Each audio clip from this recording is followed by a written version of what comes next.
is Charlene Herbst. Oh, good. Come on up, Charlene. The impact of immigration on low-income Pickering residents. Welcome to our chamber. You do have 5 minutes. 5 minutes. Hi. A little history test, a little history lesson. In 1992, Brian Mulroney, he signed Canada onto Agenda 21, along with 178 other countries, because that international agreement promised them big money to go green. And when signed, Canada became a UN member state. All the provinces at that point became sub-member states. And the cities in Canada, they merged to make UN city-states, of which Pickering is currently one of. By 2000, we saw countries being governed by the direction of the World Bank, the World Economic Forum, World Health Organization, IMF, and a UN organization that I'm pretty sure our council members are very properly familiar with, and that is the International Council on Local and Environmental Initiatives. And in 1994, all of the officials in cities, they received a copy of a municipal primer from ICLEI. I don't know if I'm saying that acronym correctly. I hope I am. And that basically gave direction on exactly how they were to restructure their governments. Since the city of Pickering has become the private for-profit corporation of the city of Pickering, the men and women who are sitting here that we have elected have never sworn public oath of office. Basically, when you elect somebody here, you elect them to be do the best job for the city, your employer, not us. Our public office was never invoked, and that's why we have no voice. And the official plan for any community should be dependent upon the engagement of those that live there, not from unelected foreign international organizations or NGOs or stakeholders.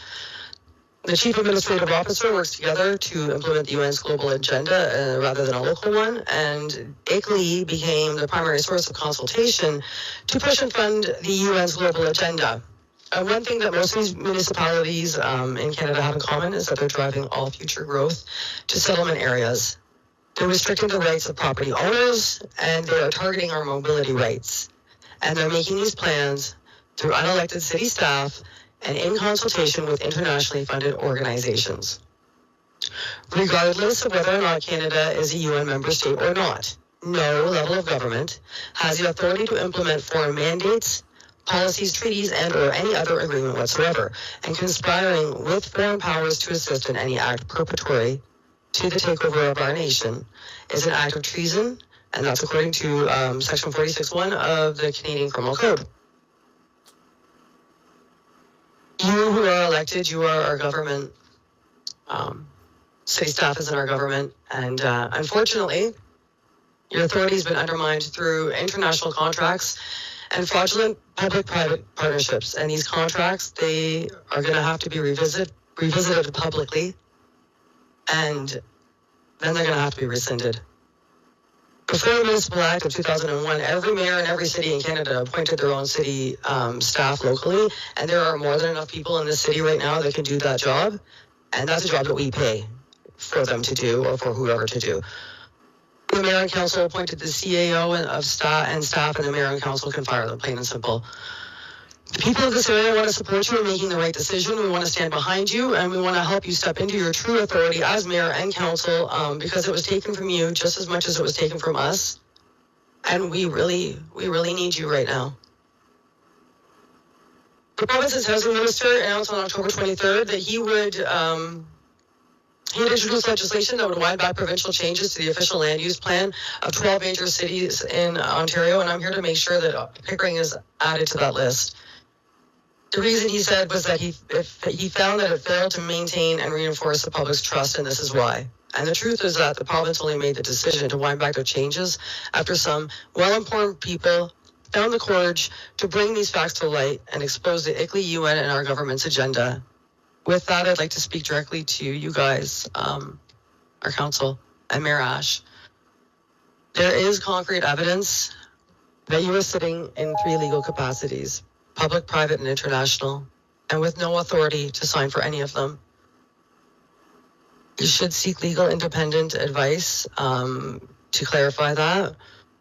The people in Pickering, we understood that we were electing you to form our public office, and you will be asked to produce your oath of office if you dare to sit in this chamber and state that you're holding public consent No more minutes. Thank you, sir. Yep. Thank you very much. I'm wrapping it up right now. If you've chosen to act in any other capacity, we need to know.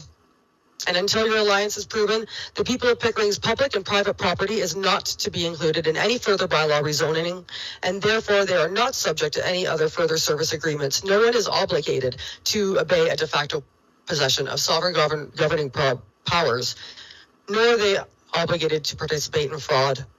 Please note the failure to answer is an answer.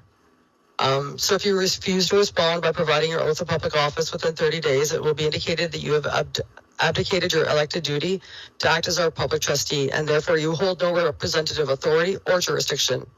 If this is true, then we, the people who live in Pickering, we will decide how we go from there, not you. Lastly, it's not up to me to prove that two council members are working with or for the United Nations. It is up to the municipal council members to prove that what I claim is untrue. You'll all be receiving packages the next few days with information and links to validate everything I've said tonight. Thank you. That's it. Okay. Thank you for your delegation. Thank you very much, sir, for your time. Questions? You're kidding. Go ahead. Sorry, I'm just a little bit confused. So that's why I wanted to ask the question. Can you kind of sum it up a little bit? Because, you know, you're talking about ICLEI. I don't know what ICLEI is. Okay. Maybe we could start there, because I am a little bit confused. I mean, I kind of understand what you're saying, but I mean, then you started speaking about being in 3 illegal capacities. So if we could start with, what is ICLEI? Okay. ICLEI is a UN organization.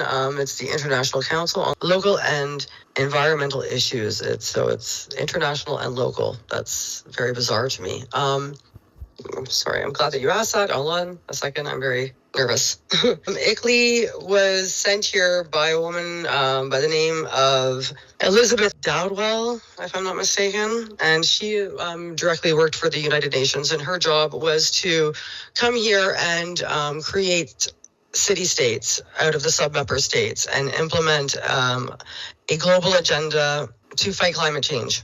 That is why the only thing you guys can talk about is sustainable development or global climate change issues. So, and you had asked me about the 3 different jurisdictions I spoke of. So when Canada lost its sovereignty, we ceased to operate as a sovereign country when Brian Mulroney signed a treaty, an international treaty with the United Nations and 178 other countries. At that point in time, Canada ceased to operate as a sovereign country, and we became a nation state. Like I said, the provinces became sub-nation states, and the cities became city-states. Those are the 3 jurisdictions anyways.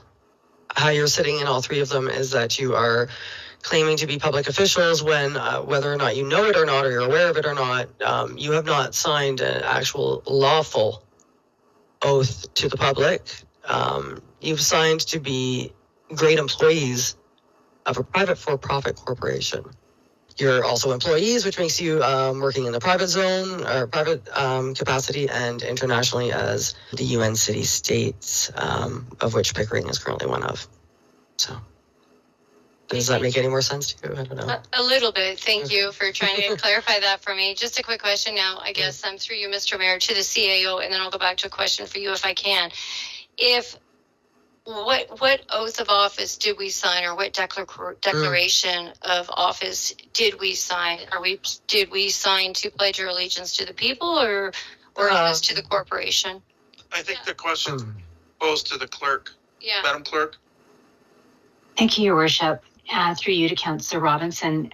So under the Municipal Act, there is a standard oath of office that each member has to take when they are elected, and every member of council did that at the inaugural meeting that was held last year after the election. And it is an oath that you will uphold your duties as elected officials.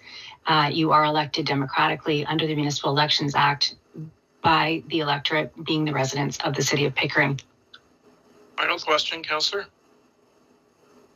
Final question? Yep. I can't ask any more? No, I think we've heard enough. Oh. Okay. That's fine. Do you have a final question? Yeah, I'm just thinking of one. I mean, I've written down a couple of things here. You had also mentioned that authority has been taken from us and how we are committing fraud. Can you just kind of maybe elaborate a little bit more on those two things for me? Well, the federal and the provincial tiers of government, their elections are held differently than ours are. Yes, the clerk is right. You did swear the Municipalities Act Declaration of Office. But the municipality is a corporation. Okay? You're not to be acting as both public and private. And I'm sorry, I lost my train of thought. It's okay. Take your time. I can see yours look a little bit. Yeah, I'm a little flustered. You're acting as public officials, but you swore basically on a corporate handout book on how your corporation is supposed to go about maneuvering and operating. All oaths prior to the Municipal Act were sworn and constitutionally, right? And you're not. You're a corporate guidelines. That's not public. It's private. Does that make sense? Mr. Biglione, our city solicitor, could you elaborate on that a little bit if you can? Sure. No, I don't understand, but I can offer just a brief statement that the city of Pickering is absolutely not a for-profit corporation. Profit is actually prohibited by the Municipal Act. We are a corporation incorporated under the Municipal Act, and we are emphatically not a corporation incorporated under the Ontario Business Corporations Act. So I think there may be some confusion as to there being different kinds of corporations. I'm sorry, just for clarification, which act are we incorporating